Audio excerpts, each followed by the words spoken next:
Bismillahirrahmanirrahim. Assalamualaikum warahmatullahi wabarakatuh. Perkenalkan, nama saya Hiara Tunisa dengan NPM 10.100.117.184.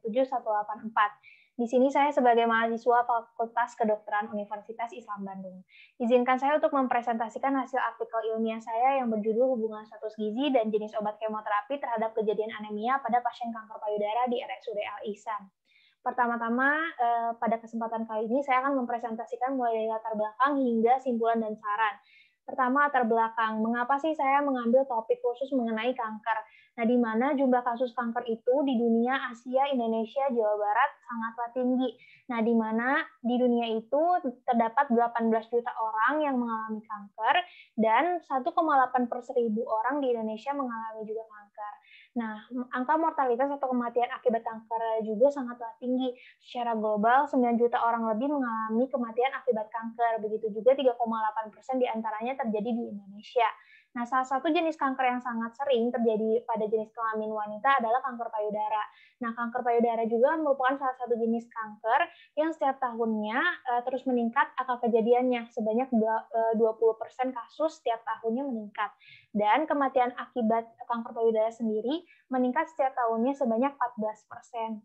Nah, selain angka kematian ataupun angka kematian yang sangat tinggi, dari kanker sendiri bisa mengakibatkan suatu gangguan nutrisi. Nah, di mana penderita kanker seringkali mengalami gangguan nutrisi sehingga nutrisi ini sendiri berhubungan dengan kejadian anemia pada pasien kanker payudara. Sehingga nutrisi ini adalah salah satu tata laksana yang sangat penting pada pasien kanker payudara. Nah, berhubungan dengan tata laksana, terapi yang bisa diberikan kepada pasien kanker adalah kemoterapi. Nah, dari kemoterapi ini bisa mensupres atau menekan dari pertumbuhan kanker. Nah, tetapi terdapat efek samping dari pemberian obat tersebut, yaitu antara lain ada penurunan berat badan, anoreksia, gangguan metabolisme, serta anemia.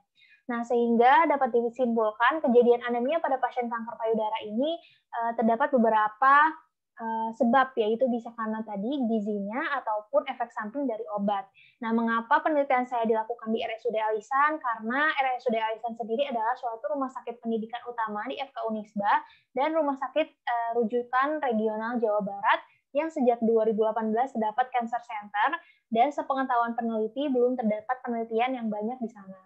Nah, tujuan penelitiannya adalah untuk mengetahui apakah status gizi dan juga jenis obat kemoterapi terdapat hubungan dengan kejadian anemia pada pasien kanker payudara di RSUD Al-Ihsan, sehingga terdapat manfaat akademik penelitian berupa menambah pengetahuan di bidang ilmu penyakit dalam, referensi data pendahuluan, serta bisa memberikan informasi mengenai faktor apa saja yang berhubungan dengan kejadian anemia pada pasien kanker payudara, sehingga bisa mencegah komplikasi, penurunan kualitas hidup, serta peningkatan pelayanan kesehatan.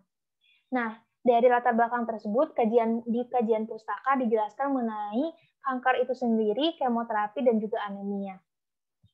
Nah, untuk populasi penelitian terjangkau saya adalah pasien kanker payudara yang menjalani kemoterapi dan dirawat jalan di RSUD Al-Ihsan, Bandung pada tahun 2019. Teknik pengambilan sampelnya itu adalah consecutive sampling. Jumlah sampel minimalnya itu dari rumus yang didapatkan adalah 48, dan total sampel yang saya dapatkan adalah 56 data pasien kanker payudara.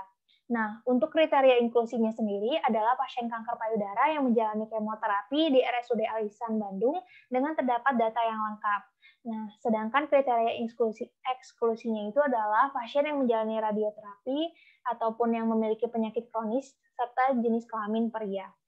Untuk rancangan penelitiannya, penelitian kuantitatif, rancangan analitik, metode desain cross-seksional. Variabel penelitiannya yaitu variabel bebas, ada jenis obat kemoterapi serta status gizi, sedangkan variabel terikatnya adalah derajat anemianya. Analisis data menggunakan analisis univariat untuk mengetahui karakteristik dari pasien, dan analisis bivariat untuk mengetahui hubungan antara variabel tadi, menggunakan uji chi-square. Didapatkan karakteristik pasien, yaitu usia yang paling sering terjadi kanker payudara terdapat di usia 29 sampai 44 tahun sebanyak 26 orang. Kemudian nilai Hb-nya ada penurunan di saat sebelum atau setelah dari kemoterapi. Nah, kemudian status gizinya itu mayoritas normal. Jenis obat kemoterapi yang sering digunakan adalah docetaxel plus siklofosfamid, kemudian anemianya sendiri 50% pasien mengalami anemia dan 28 orang lainnya atau 50% lainnya itu tidak mengalami anemia. Nah, kemudian terdapat dari hasil uji bivariat yaitu p-value sebanyak 0,289 untuk hubungan status gizi dengan kejadian anemia, sedangkan ya untuk hubungan jenis obat kemoterapi terhadap kejadian anemia itu terdapat p-value 0,040 sehingga dapat disimpulkan bahwa tidak terdapat hubungan bermakna antara status gizi dengan kejadian anemia pada pasien kanker payudara di RSUD Alisan, sedangkan terdapat hubungan bermakna antara jenis obat kemoterapi terhadap kejadian anemia pada pasien kanker payudara di RSUD Alisan. Sarannya itu untuk saran akademik bisa dijadikan dasar penelitian, tetapi bisa menambahkan data riwayat penyakit lainnya seperti riwayat keluarga juga dan gejala yang dirasakan pasien untuk menegakkan dari anemianya.